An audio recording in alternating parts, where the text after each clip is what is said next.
Assalamualaikum warahmatullahi wabarakatuh. Izin memperkenalkan diri, nama saya Yolanda Putri dengan NIM 230702629 dari kelas TPKB Angkatan 23. Baiklah, di sini saya akan menjelaskan materi mengenai dissolving pulp. Sebelum itu, kita akan masuk di pengertian pada dissolving pulp. Dissolving pulp adalah pulp putih yang memiliki kandungan selulosa dan derajat cerah yang tinggi, serta kandungan ekstraktif, hemiselulosa, lignin, dan kadar abu yang rendah. Nah, dissolving pulp ini juga memiliki karakteristik yang khas. Ada 3. Yang pertama itu mempunyai kandungan selulosa yang tinggi, mempunyai derajat polimerisasi dan kelarutan alkali yang tinggi, serta mempunyai distribusi berat molekul yang seragam. Nah, biasanya dissolving pulp itu digunakan untuk pembuatan serat pada rayon dan berbagai turunan selulosa seperti selulosa ether yang digunakan sebagai bahan aditif pada berbagai material serta nitroselulosa. Nah, pada era PP ini dissolving pulp itu biasanya digunakan untuk pembuatan serat rayon dan berbagai turunan selulosa. Serat rayon tersendiri ini adalah serat serbaguna yang digunakan untuk menggantikan kapas pada pembuatan pakaian. Sebagian besar serat rayon ini dibuat dengan proses viskos. Pada pembuatan rayon viskos, dissolving pulp serat panjang dibutuhkan untuk membentuk kekuatan serat yang baik. Pembuatan pada pembuatan serat rayon viskos ini, industri selalu mencampur dissolving pulp serat pendek dengan serat yang panjang. Nah, setelah saya membacakan pengertian dissolving pulp, kita lanjut ke dissolving pulp versus craft pulp. Ada perbedaan beberapa pada dissolving pulp pada craft pulp. Nah, di sini saya akan menyebutkan pengertian dari dissolving pulp dan craft pulp. Dissolving pulp tersendiri adalah pulp putih yang mempunyai kandungan alfa selulosa dan kecerahan yang tinggi dengan hemiselulosa yang rendah. Sedangkan craft pulp itu masih mengandung hemiselulosa dalam jumlah yang cukup besar. Perbedaannya tersebut ada beberapa poin. Yang dissolving pulp sebagian bahan baku pembuatan serat viskos dan turunan selulosa lainnya. Sedangkan craft sebagian bahan baku pembuatan kertas, karton, dan tisu. Pada dissolving pulp terdapat proses prehidrolisis, sedangkan pada craft terdapat proses impregnasi pada tahap cooking.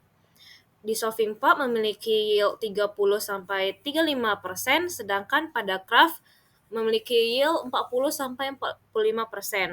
Pada dissolving pulp memiliki viskositas yang sedangkan pada craft itu diperlukan viskositas yang tinggi, berbalikan arah dari dissolving pulp. Nah, pada dissolving pulp ini memiliki jumlah hemiselulosa lebih sedikit, sedangkan craft itu memiliki hemiselulosa yang lebih banyak. Kemudian, pada dissolving pulp kadar logam itu termasuk rendah, sedangkan pada craft itu kadar logamnya itu diabaikan. Kemudian pada dissolving pulp kadar diklorometananya rendah, sedangkan pada craft memiliki diklorometana yang lebih tinggi dibandingkan dengan dissolving pulp. Pada dissolving pulp juga hanya kayu-kayu yang terpilih saja yang digunakan, sedangkan craft ini memiliki beberapa kayu atau bagian tumbuhan lainnya seperti tandan sawit. Nah, setelah kita membahas dissolving pulp versus craft pulp, kita akan masuk di proses pembuatan dissolving pulp. Nah, pada pabrik era PP, mereka ini memiliki 3 tahapan pada pembuatan dissolving pulp. Yang pertama itu ada cooking, di mana cooking ini proses pemasakan pada chip-chip yang sudah dipotong-potong sesuai dengan ukurannya. Nah, di mana proses cooking ini melepas lignin dari serat dan melarutkan komponen lignin dalam kayu menggunakan bahan kimia yang panas. Nah, pada proses cooking ini tuh dia melakukan pemanasannya dengan memanfaatkan bahan kimia dan steam pada alat. Kemudian yang kedua itu ada washing, di mana washing ini pengertiannya itu pencucian dilakukan untuk memisahkan serat dari kotoran-kotoran yang dapat larut dalam air. Yang kemudian ada bleaching, di mana bleaching ini Pemutihan pada pulp yang berasal dari proses pre-bleaching dengan menggunakan bahan kimia pemutih. Nah, lanjut kita masuk pada proses cooking atau pemasakan. Nah, yang seperti saya sudah jelaskan sebelumnya, cooking ini adalah pemasakan di mana cooking ini salah satu proses yang terpenting dalam pembuatan dissolving pulp dengan bertujuan melepaskan lignin dari serat dan melarutkan komponen lignin dalam kayu menggunakan bahan kimia dan steam. Nah, biasanya pada industri pulp umumnya menggunakan proses alkali atau dikenal dengan proses craft pulping. Proses cooking ini berlangsung di dalam vessel besar yang bertekanan yang disebut juga dengan digester. Nah, adapun tahapan cooking ini ada 3. Yang pertama chip filling, preheating dan prehydrolysis. Yang ketiga netralisasi. Yang keempat hot liquor filling. Yang kelima heating dan cooking. Yang keenam displacement. Dan yang terakhir itu ada discharge. Nah, pertama itu kita masuk pada chip filling, di mana chip filling ini pengangkutan chip, di mana chip filling ini bertujuan untuk chip-chip tersebut masuk ke dalam digester tersebut. Di mana chip filling itu yang pertama ada pengangkutan chip, di mana chip yang dipindahkan dari tempat penyimpanan chip storage atau hasil penyaringan chip screening yang sudah dipotong sesuai dengan keinginan, kemudian diangkut menuju silo menggunakan belt conveyor.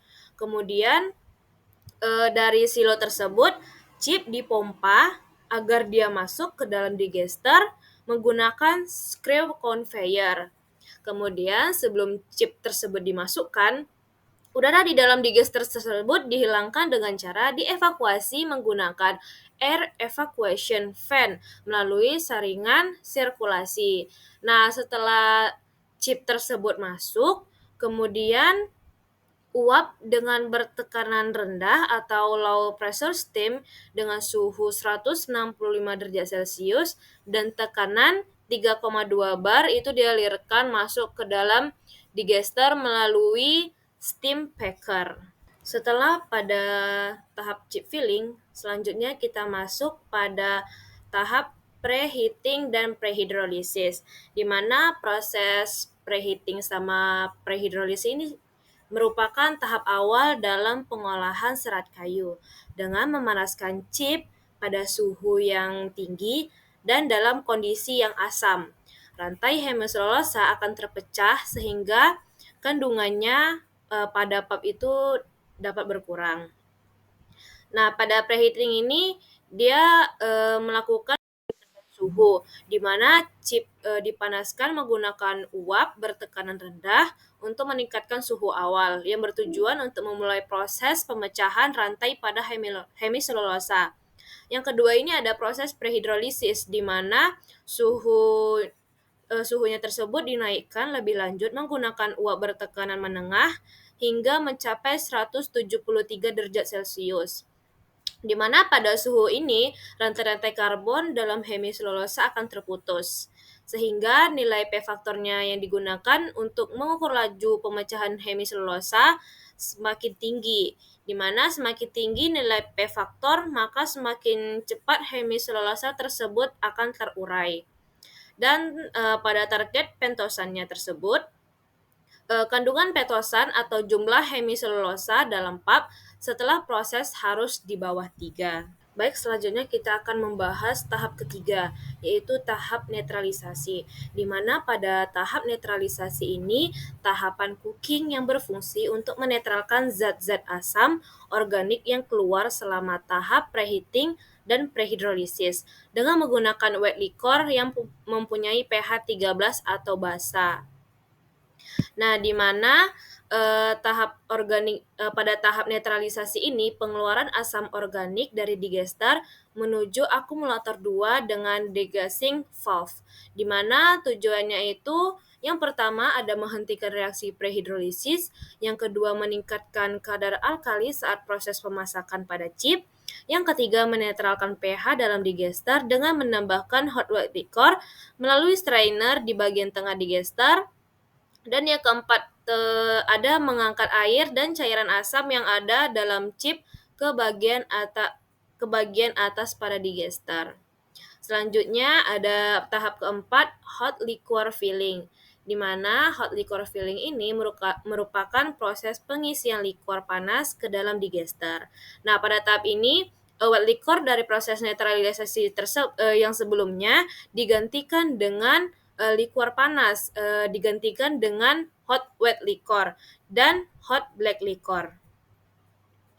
Di mana tujuan dari hot liquor filling ini yang pertama mendorong liquor sisa netralisasi ke bagian atas digester. Liquor merupakan hot wet liquor yang dialirkan dari akumulator 2. Yang kedua, untuk memenuhi target volume di digester. Yang ketiga, meningkatkan alkali yang aktif yang dibutuhkan selama proses pemasakan.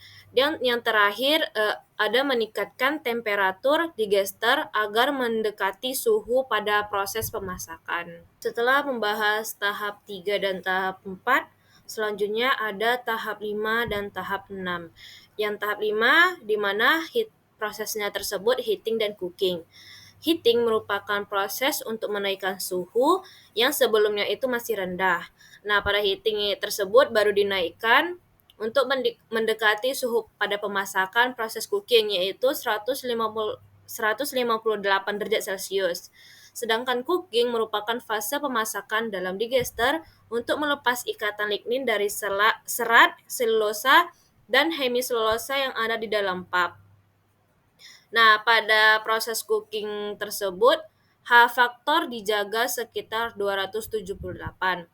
Nah, faktor tersebut merupakan laju degradasi lignit dalam pap, di mana tujuan dari proses heating dan cooking tersebut ada 3. Yang pertama itu melepas ikatan lignin dari selulosa dan hemiselulosa yang ada pada chip. Yang kedua, melanjutkan penetralisasi liquor pada konsentrasi liquor dan temperatur yang tinggi. Dan yang terakhir itu ada meningkatkan suhu digester hingga mendekatkan pada suhu pemasakan atau yang disebutkan tadi 158 derajat Celcius. Selanjutnya ada displacement. Displacement adalah proses penggantian cairan panas sisa pemasakan dengan filtrat dingin dari tangki displacement yang bersumber dari washing station dan berfungsi untuk menurunkan suhu pemasakan dari 157 derajat Celcius menjadi 90 derajat Celcius yang bertujuan untuk menghentikan reaksi di dalam digester. Nah, penurunan di mana displacement ini dia ditambahkan dengan filtrat air sehingga suhu yang tadinya panas dia perlahan-lahan akan menjadi dingin dengan adanya penambahan dari filtrat dingin tersebut.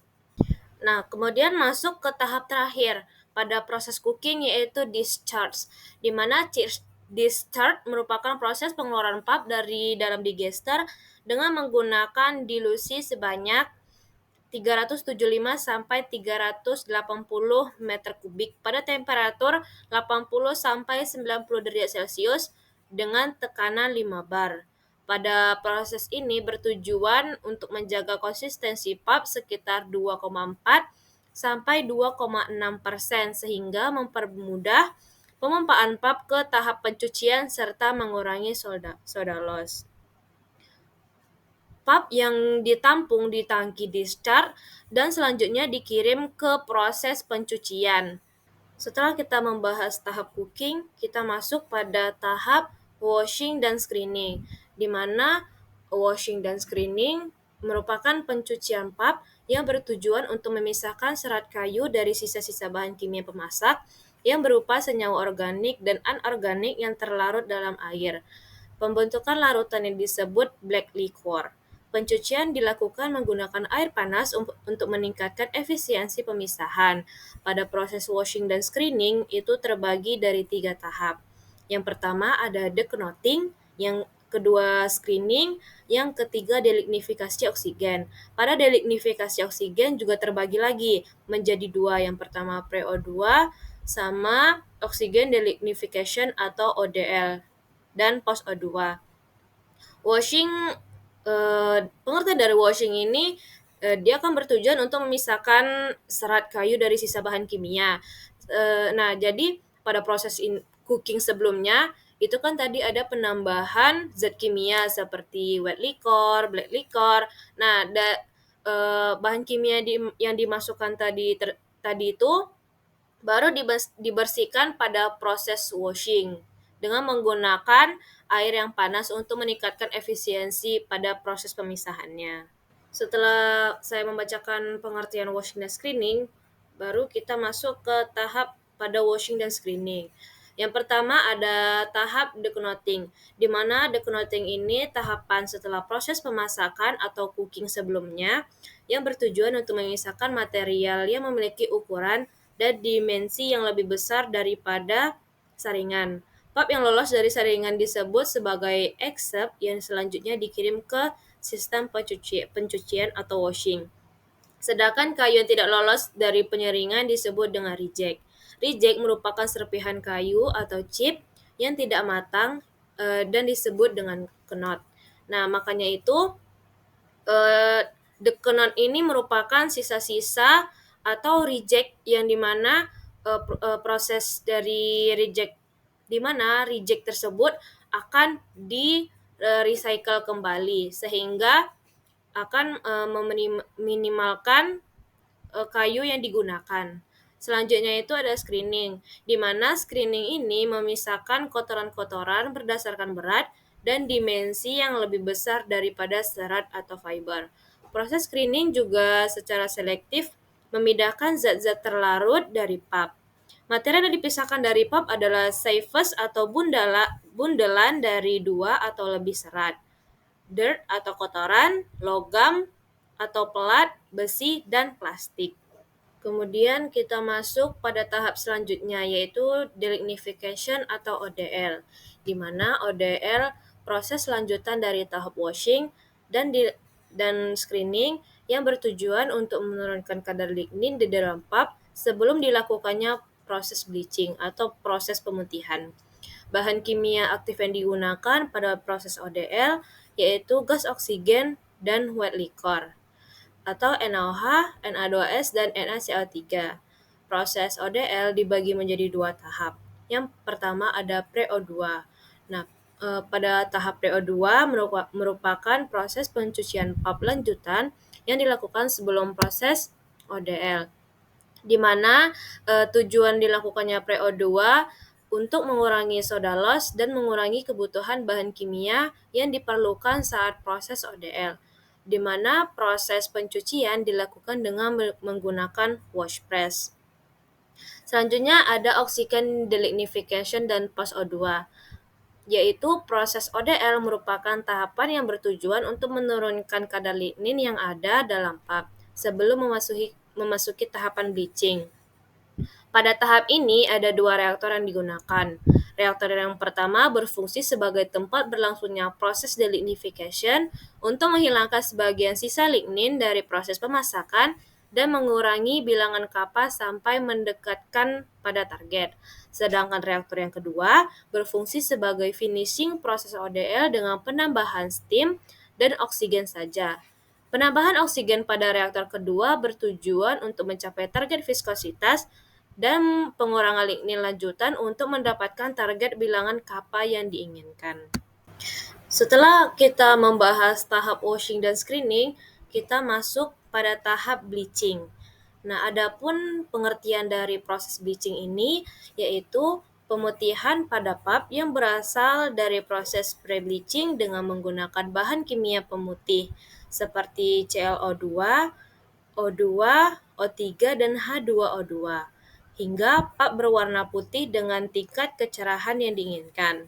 Nah, pada proses bleaching ini kan ada berbagai tahap yang digunakan seperti D0, EOP, D1, D2. Kenapa sih digunakan prosesnya itu secara berulang-ulang, tidak dilakukan hanya sekali saja? Nah, kenapa dilakukan secara berulang? Itu untuk mencegah kerusakan serat atau selulosa yang terindikasi dari viskositas pap yang menurun. Tujuan dari proses bleaching ini adalah meningkatkan brightness dari pap serta memutihkan kromopor yang terdapat dalam pap. Kromopor merupakan pigmen atau zat pewarna lain yang terkandung di dalam pulp. Prinsip dari bleaching ini adalah mengeluarkan dan menghancurkan sisa lignin untuk memperoleh kecerahan pulp yang tinggi.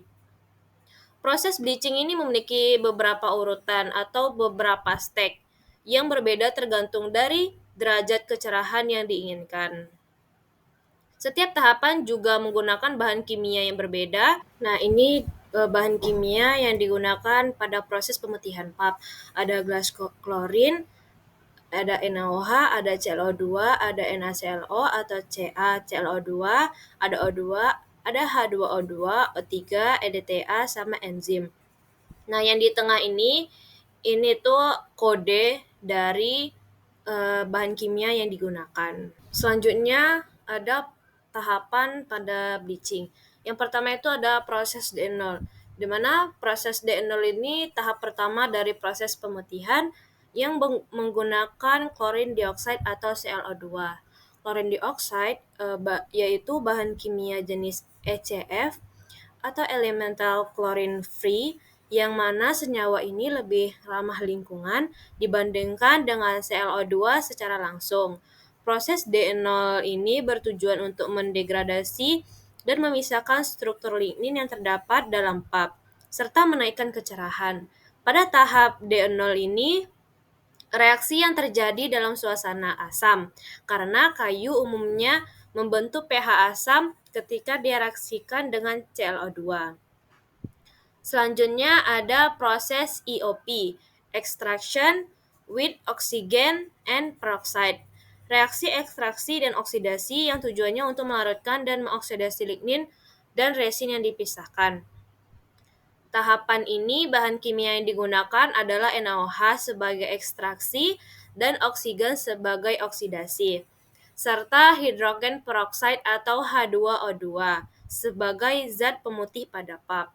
Tahap EOP ini dilakukan dalam sebuah reaktor yang terdiri dari pre-tower dan main tower. Pre-tower didesain dengan upflow, sedangkan main tower didesain secara downflow. Kemudian masuk ke proses D1. D1 tersebut sama dengan proses D0, hampir sama. Namun pada tahap ini lignin sudah banyak yang dihilangkan pada pulp, sehingga chlorine dioxide dapat menyerang senyawa lain seperti zat warna atau kromopor. Jumlah ClO2 pada tahap tersebut digunakan lebih sedikit dibandingkan tahap pada D0, dengan waktu reaksi lebih lama dan temperatur yang lebih tinggi. Pada tahap D1, brightness atau derajat kecerahan pulp dinaikkan agar mencapai standar baku mutu pulp. Sisa lignin yang sudah terekstraksi pada tahap EOP atau bilangan kappa 0,5 sampai 1,5 berfungsi untuk menjaga serat-serat yang terkandung dalam pulp tidak mengalami kerusakan. Proses D1 berlangsung pada suasana asam. Lanjut ada proses D2. D2 merupakan tahapan untuk menyempurnakan proses pemutihan agar kecerahan pulp mencapai nilai standar ISO untuk produk dissolving pulp siap dijual. Nah, pada tahap D2 ini digunakan bahan kimianya ada dua. Yang pertama ClO2 dan CiO2. Chlorine dioxide berfungsi sebagai agen pemutih, sedangkan SO2 berperan untuk menjaga pH standar pada 4,5 sampai 5,5. Nah, itu dia tahapan dari proses bleaching. Sekian penjelasan saya mengenai dissolving pulp, di mana dissolving pulp itu terbagi dari 3 tahapan, yaitu ada cooking, yang kedua washing dan screening, dan yang terakhir ada bleaching. Sekian yang bisa saya sampaikan, lebih dan kurang saya mohon maaf. Assalamualaikum warahmatullahi wabarakatuh.